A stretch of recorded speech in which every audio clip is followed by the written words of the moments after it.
नमस्ते दोस्तों, शुभ दिन। आपके अपने S G smart life channel में आपका स्वागत है।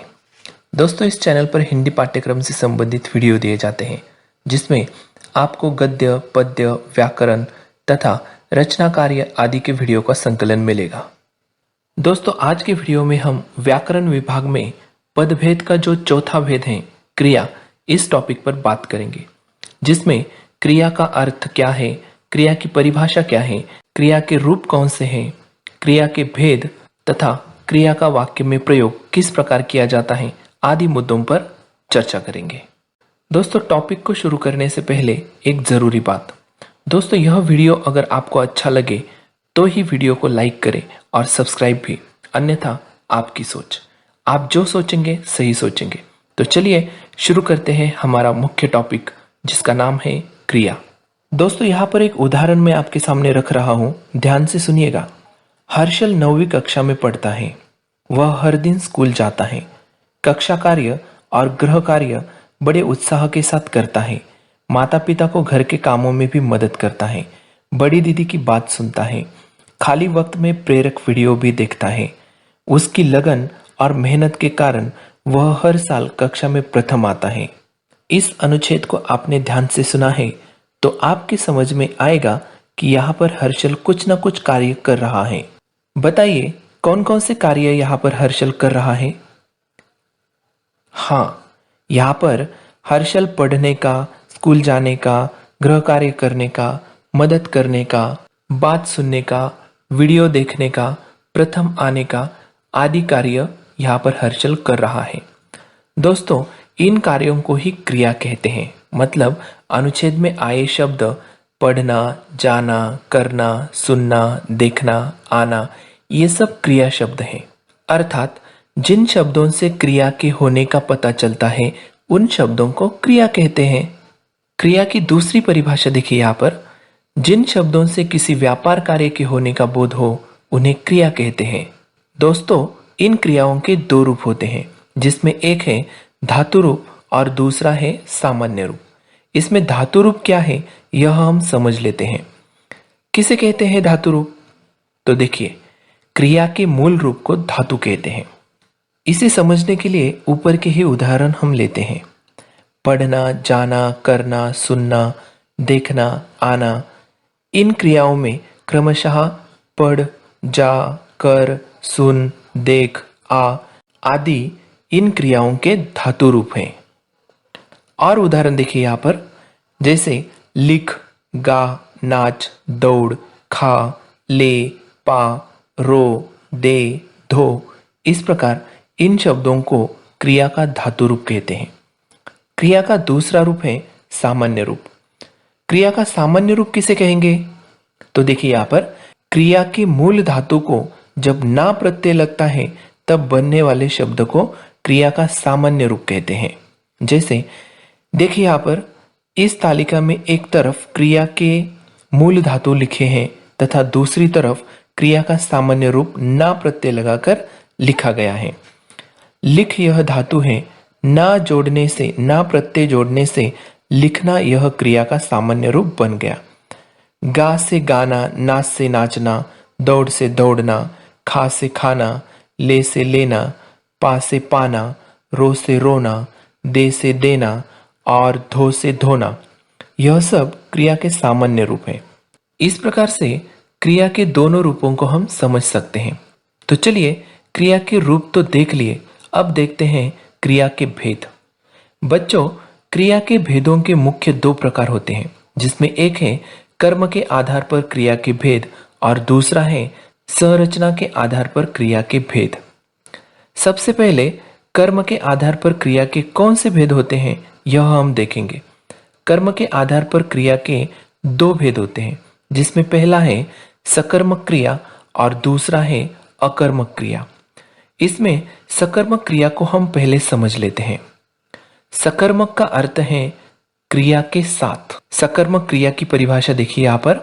वाक्यों में जिन क्रियाओं के व्यापार कार्य का फल कर्म पर पड़ता है उन्हें सकर्मक क्रिया कहते हैं। उदाहरण देखिए यहाँ पर, गुंजन पाठशाला जाती है। इसमें गुंजन करता है तथा जाती है यह क्रिया है। यहाँ पर जाने की जो क्रिया हो रही है वह पाठशाला के लिए हो रही है। अतः क्रिया को कहा और क्या से प्रश्न पूछने पर जो उत्तर आता है उसे कर्म कहते हैं। कहा जाती है इस प्रकार का सवाल पूछने पर पाठशाला यह उत्तर मिलता है, इसलिए पाठशाला यह कर्म है। इस वाक्य में क्रिया के व्यापार कार्य का फल पाठशाला इस शब्द पर पड़ता है, इसलिए पाठशाला यह कर्म है। यह वाक्य कर्ता प्लस कर्म प्लस क्रिया इस सूत्र के अनुसार है। दूसरा उदाहरण देखिए, यहाँ पर सिद्धांत पत्र लिखता है। इस वाक्य में कर्ता सिद्धांत है तथा क्रिया लिखता है यह है। यहाँ पर कर्म पहचानने के लिए इस वाक्य में क्रिया को क्या शब्द से प्रश्न पूछने पर जो उत्तर आएगा वह कर्म है। क्या लिखता है ऐसा सवाल करने पर उत्तर में पत्र यह शब्द आता है, इसलिए इस वाक्य में पत्र यह शब्द कर्म है।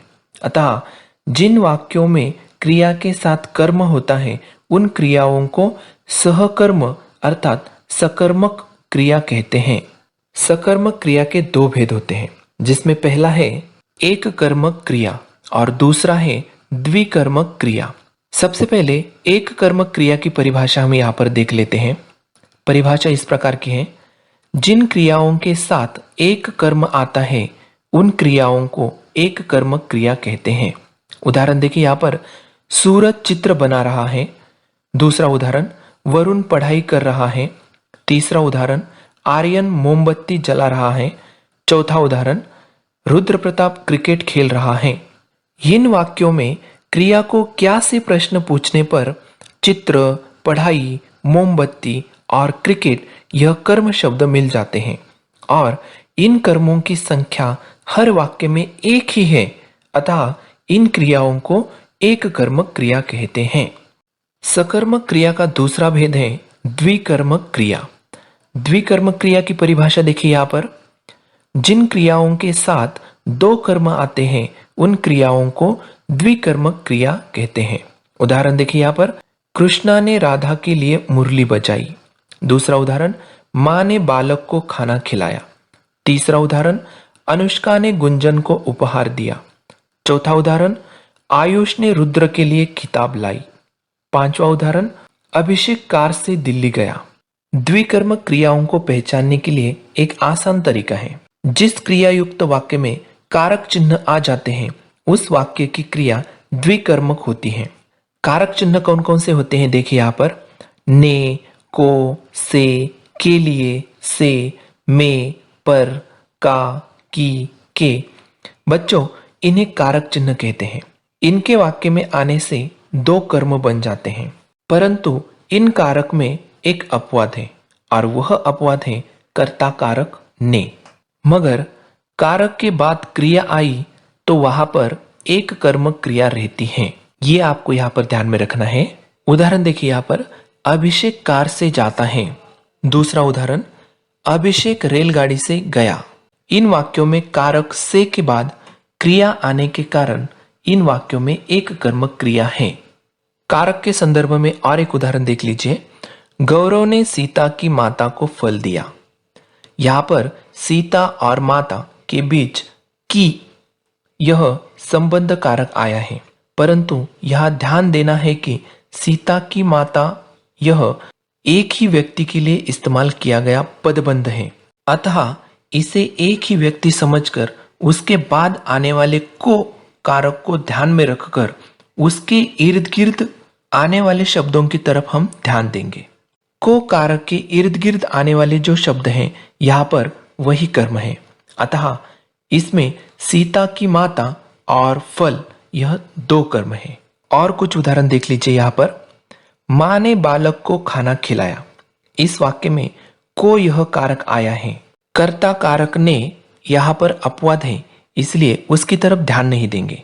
अतः कारक को के इर्द गिर्द जो शब्द आते हैं वे ही कर्म रहते हैं। इस वाक्य में बालक और खाना ये दो शब्द कर्म है। द्विकर्मक क्रिया में बहुधा एक कर्म प्राणीवाचक होता है, इसे गौण कर्म कहते हैं। दूसरा कर्म प्रायः अप्राणीवाचक होता है, इसे मुख्य कर्म कहते हैं। उपर्युक्त वाक्य में बालक शब्द प्राणीवाचक है और खाना शब्द अप्राणीवाचक है, अतः बालक गौण कर्म है तथा खाना मुख्य कर्म है। इस प्रकार से द्विकर्मक क्रिया को हम पहचान सकते हैं। आई बात समझ में? तो चलिए कर्म के आधार पर क्रिया का दूसरा भेद समझ कर लेते हैं। दूसरा भेद है अकर्मक क्रिया। अकर्मक क्रिया मतलब कर्म के बिना, अर्थात परिभाषा देखिए यहाँ पर, जिस वाक्य में क्रिया के साथ कर्म नहीं है उस क्रिया को अकर्मक क्रिया कहते हैं। दूसरी परिभाषा देखिए यहाँ पर, जिन क्रियाओं के व्यापार कार्य का फल कर्ता पर पड़ता है उन्हें अकर्मक क्रिया कहते हैं। उसके कुछ उदाहरण देखिए यहाँ पर, रोहन खेलता है। दूसरा उदाहरण, कलम रुक गई। तीसरा उदाहरण, बच्चा खाता है। चौथा उदाहरण, यश आता है। 5 नंबर का उदाहरण, गौरव लिख रहा है। यहाँ पर देखिए उपर्युक्त उदाहरणों में खेलता है, रुक गई, खाता है, आता है, लिख रहा है आदि क्रियाएं हैं। इन क्रियाओं के कार्य व्यापार का फल सीधा उन क्रियाओं के कर्ता क्रमशः रोहन, कलम, बच्चा, यश, गौरव आदि कर्ताओं पर पड़ता है। अतः इन वाक्यों में आई क्रियाएं अकर्मक हैं। इस प्रकार की क्रियाओं को पहचानना बहुत ही आसान होता है, क्योंकि इस प्रकार के अकर्मक क्रिया युक्त वाक्यों में सिर्फ कर्ता और क्रिया आती है। इससे हम उन क्रियाओं को आसानी से पहचान सकते हैं। इस प्रकार से इस वीडियो में हमने कर्म के आधार पर क्रिया के भेद देखे। संरचना के आधार पर क्रिया के भेद हम अगले वीडियो में देखेंगे। तो चलिए दोस्तों, आशा करता हूं कि यह वीडियो आपके समझ में आया होगा। वीडियो अच्छा लगा तो लाइक कीजिए, शेयर कीजिए और सब्सक्राइब करना ना भूलिए। इसी के साथ लेते हैं आपसे इजाजत। फिर मिलेंगे अगले वीडियो में। धन्यवाद।